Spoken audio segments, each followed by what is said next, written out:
तो आप सभी का स्वागत है फिर से एक नए वीडियो पे। तो आज के हम लोग इस वीडियो में देखने वाले हैं very very important viral question answer देखने वाले हैं जो आपके एग्जाम के लिए बहुत ज़्यादा महत्वपूर्ण है। इसलिए आप लोग इस वीडियो को बिना स्किप करके देखिएगा। तो चलो हम लोग तब वीडियो को तब स्टार्ट करते हैं। मेरे प्यारे दोस्तों, हम लोग समय नहीं गवाते हैं और डायरेक्ट क्वेश्चन आंसर को देखने का प्रयास करते हैं। तो फर्स्ट क्वेश्चन में पूछा गया है कि हड़प्पा सभ्यता किस युग की सभ्यता है। तो किस युग की सभ्यता है? तो हड़प्पा जो सभ्यता है वो कांस्य युग की सभ्यता है। तो एक का राइट आंसर ऑप्शन नंबर घ हो गया। क्वेश्चन नंबर 2 में पूछा गया है कि हड़प्पा सभ्यता का सबसे बड़ा नगर कौन सा था। तो हड़प्पा सभ्यता का सबसे बड़ा जो नगर जो था उसका जो नाम था वो मोहनजोदड़ो था। ठीक है। अब क्वेश्चन नंबर 3 की ओर बढ़ते हैं। तो क्वेश्चन नंबर 3 में पूछा गया है कि भारतीय इतिहास का कौन काल स्वर्ण युग के नाम से जाना जाता है। स्वर्ण युग के नाम से किसको जानते हैं? तो 3 का राइट आंसर ऑप्शन नंबर ख हो जाएगा, गुप्त काल को जानते हैं। क्वेश्चन नंबर 4 की ओर बढ़ते हैं कि पतंजलि के महाभाष्य से किसकी जानकारी मिलती है। तो किसकी जानकारी मिलती है? तो मौर्य काल की या गुप्त काल की या मुगल काल की या इनमें सभी। तो 4th का राइट आंसर हो जाएगा ऑप्शन नंबर ए हो जाएगा, यानी कि मौर्य काल की। क्वेश्चन नंबर 5 कि महाभारत की रचना किस भाषा में हुई। जो महाभारत है उसकी रचना किस भाषा में हुई। तो 5 का राइट आंसर हो जाएगा ऑप्शन नंबर क हो जाएगा, संस्कृति भाषा। ठीक है, संस्कृत भाषा। और महाभारत के रचनाकार कौन है? तो महर्षि वेदव्यास है। आप लोग याद कर लीजिएगा। ठीक है। क्वेश्चन नंबर 6 की ओर बढ़ते हैं। तो क्वेश्चन नंबर 6 में पूछा गया है कि ऋग वैदिक कालीन लोग किसी पूजा करते थे, मतलब किसे पूजा करते थे। ऋग वैदिक कालीन लोग किसे पूजा करते थे? विष्णु की, प्रकृति की, लक्ष्मी की या विश्व की। तो 6 का राइट आंसर हो जाएगा प्रकृति की। वो लोग जो थे वो पूजा करते थे ऋग्वैदिक कालीन लोग। ठीक है। क्वेश्चन नंबर 7 में पूछा गया है कि सांची मध्य प्रदेश के किस जिले में स्थित है। जो सांची है वो मध्य प्रदेश के किस जिले में स्थित है? तो सांची मध्य प्रदेश के रायसेन जिले में स्थित है, इसलिए 7 का ऑप्शन नंबर ख हो जाएगा। क्वेश्चन नंबर 8 की ओर बढ़ते हैं। तो पूछा गया है कि महावीर ने पार्श्वनाथ की सिद्धांत में कौन सा सिद्धांत जोड़ा। तो इसमें कौन सा सिद्धांत जोड़ा था? तो ब्रह्मचार्य का इसने सिद्धांत जोड़ा था। तो 8 का राइट आंसर ऑप्शन नंबर ख हो गया। क्वेश्चन नंबर 9 की ओर बढ़ते हैं। तो पूछा गया है कि याससा राजकीय नियम किसने लागू किया। तो किसने लागू किया था, मतलब नियम लागू किया था। तो 9 का क्या हो जाएगा? तो 9 का right answer option number B हो जाएगा, चंगेज खां। अब क्वेश्चन नंबर हम लोग 10 की ओर बढ़ते हैं। तो पूछा गया कि तुझे ए जहांगीरी की रचना किसने की। तो किसने किया था? तो इसके जो रचना किया था वो जहांगीर दिया गया, लेकिन यहाँ पर जहांगीर हो जाएगा। ठीक है, जहांगीर। आप लोग लिख लीजिए, कॉपी में नोट्स कर लीजिए। क्वेश्चन नंबर 11 कि अकबर निम्नलिखित में से किस पर अधिकार नहीं कर सका। जो अकबर जो था वो किस पर अधिकार नहीं कर सका। तो मारवाड़ या मेवाड़ या जोधपुर या चित्तौड़। तो इसका राइट आंसर हो जाएगा मेवाड़ हो जाएगा। ठीक है। क्वेश्चन नंबर 12 की ओर बढ़ते हैं। तो पूछा गया है कि आलमगीर के नाम से कौन सा मुगल बादशाह जाना जाता है। जो आलमगीर के नाम से हम लोग कौन सा मुगल बादशाह को जानते हैं। ये क्वेश्चन नंबर हम लोग 12 नंबर में पूछा गया है। ठीक है। तो जहांगीर को जानते हैं या शाहजहां या औरंगजेब या बहादुर शाह। तो 12 का राइट जो आंसर आप सभी का होगा ऑप्शन नंबर सी हो जाएगा, औरंगजेब हो जाएगा। ठीक है, 12 का option number C Aurangzeb. Question number 13 की ओर बढ़ते हैं। तो पूछा गया है कि महानवमी के डिब्बे को किस विदेश यात्री ने विजय का भवन का संज्ञा दी है। तो 13 का राइट जो आंसर आप सभी का जो होगा वो ऑप्शन नंबर ए हो जाएगा, डेमिकोस पेइस हो जाएगा। ठीक। क्वेश्चन नंबर हम लोग बढ़ते हैं अब 14 नंबर की ओर। तो पूछा गया कि हम्पी को यूनेस्को द्वारा विश्व पुरातत्व स्थल किस वर्ष घोषित किया।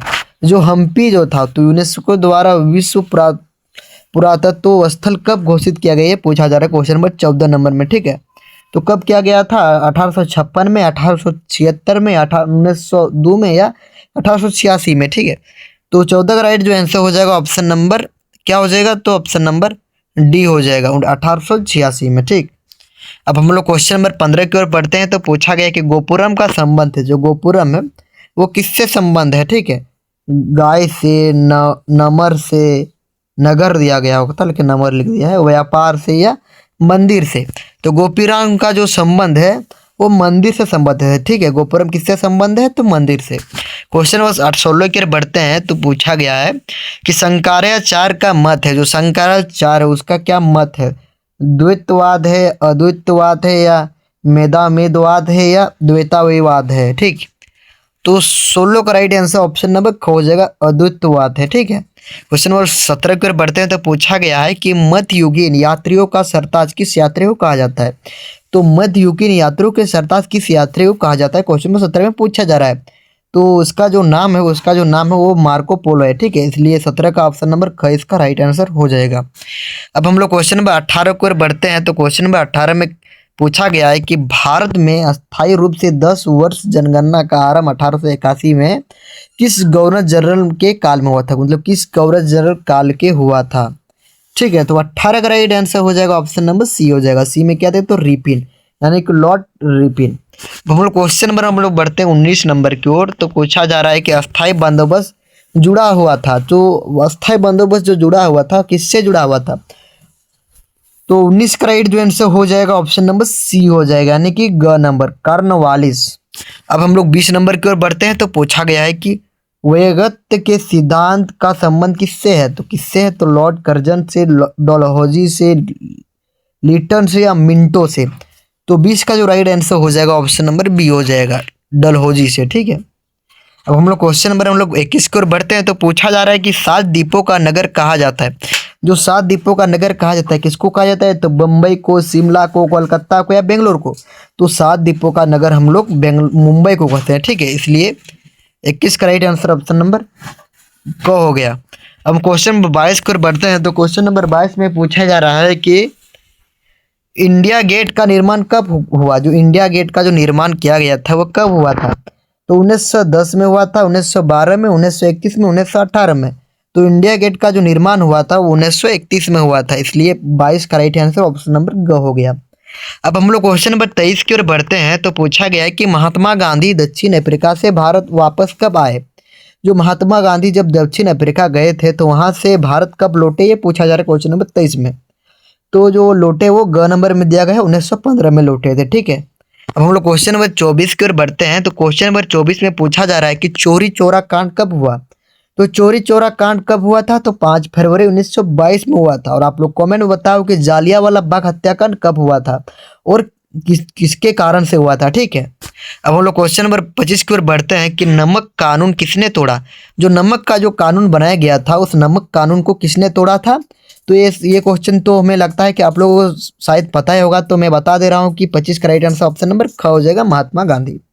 हम लोग क्वेश्चन नंबर हम लोग बढ़ते हैं हम 26 नंबर की ओर कि भारत छोड़ो आंदोलन किस वर्ष आरंभ हुआ। जो भारत छोड़ो आंदोलन जो हुआ था वो किस वर्ष आरंभ हुआ था, ये पूछा जा रहा है क्वेश्चन नंबर 26 में। ठीक है, तो इसका राइट आंसर हो जाएगा 26 का ऑप्शन नंबर ग हो जाएगा, ऑप्शन नंबर ग, यानी कि 1942 में। अब क्वेश्चन नंबर पूछा जा रहा है कि 28 नंबर की पुना समझौता किस वर्ष हुआ। जो पुना जो समझौता हुआ था वो किस वर्ष हुआ था, ये क्वेश्चन नंबर 28 में पूछा जा रहा है। ठीक है, तो 28 का जो आप सभी का राइट आंसर हो जाएगा ऑप्शन नंबर क हो जाएगा। ठीक है, क में क्या देगा है, तो 1932 में हुआ था। अब हम लोग क्वेश्चन नंबर 29 की ओर बढ़ते हैं तो पूछा जा रहा है कि किसका प्रकाशन अबुल कलाम आज़ाद ने किया था, मतलब किसका प्रकाशन अबुल कलाम आज़ाद ने किया था। न्यू इंडिया, अल हिलाल या यंग इंडिया या काम से। तो 29 का राइट आंसर हो जाएगा अल हिलाल। ठीक है, अब हम लोग क्वेश्चन नंबर 30 की ओर बढ़ते हैं तो पूछा गया है कि मुस्लिम लीग द्वारा मुसलमानों हेतु पृथक राष्ट्र पाकिस्तान की मांग कब उठाए। ठीक है, तो 30 का राइट आंसर हो जाएगा ऑप्शन नंबर बी हो जाएगा, 1940 में। तो ये वीडियो आप लोगों को अच्छा लगा तो लाइक करें और कमेंट करें, सब्सक्राइब करें और अपने दोस्तों के ज़्यादा से ज़्यादा शेयर करें। जय हिंद, वंदे मातरम।